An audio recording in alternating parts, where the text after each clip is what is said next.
Alléluia. Nous glorifions notre Seigneur et Sauveur Jésus-Christ de Nazareth, bien-aimé, pour ce jour ouvré par sa grâce et par ce message dont nous allons justement discuter en ce moment. Alors, le Chrislam, comme vous le savez, le Chrislam, c'est la combinaison entre le christianisme et l'islam.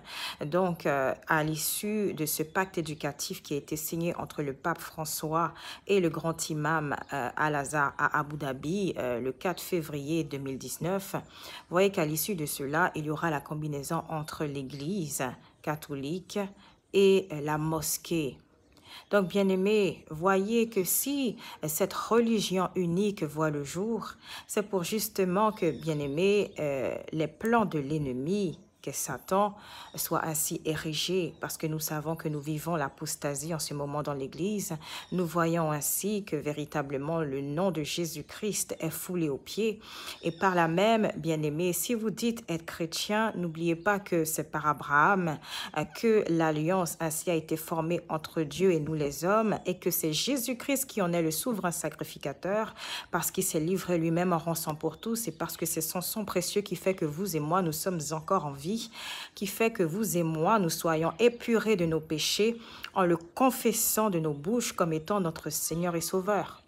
Donc, encore une fois, n'oublions pas que Jésus-Christ est la parole de Dieu faite chair.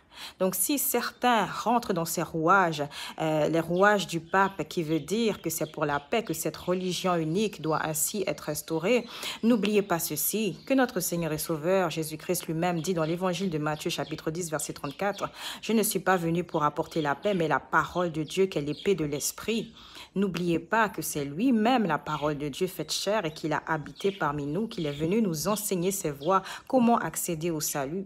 Car comme il est écrit encore dans l'évangile de Jean chapitre 14 verset 6, qu'il est le chemin, la vérité et la vie et que nul ne parvient au Père que par lui. Donc, bien-aimés, si vous acceptez de suivre par exemple le Ramadan en tant que chrétien, en pensant que cela est tout à fait inoffensif, voyez que vous aussi, vous vous prédisposez à prendre la marque de la bête parce que littéralement, vous faites ce qui est en abomination aux yeux de Dieu. Tout simplement. Pourquoi? Parce qu'encore une fois, une personne qui renie Christ, une personne qui ne le confesse pas comme étant venue sur terre, dans la chair, dans la peau d'un homme, justement pour sauver l'humanité, celui-là est animé de l'esprit de l'Antéchrist. Et c'est le cas pour toute personne qui est issue de la foi musulmane. Est-ce cela de la haine que de le dire? Non.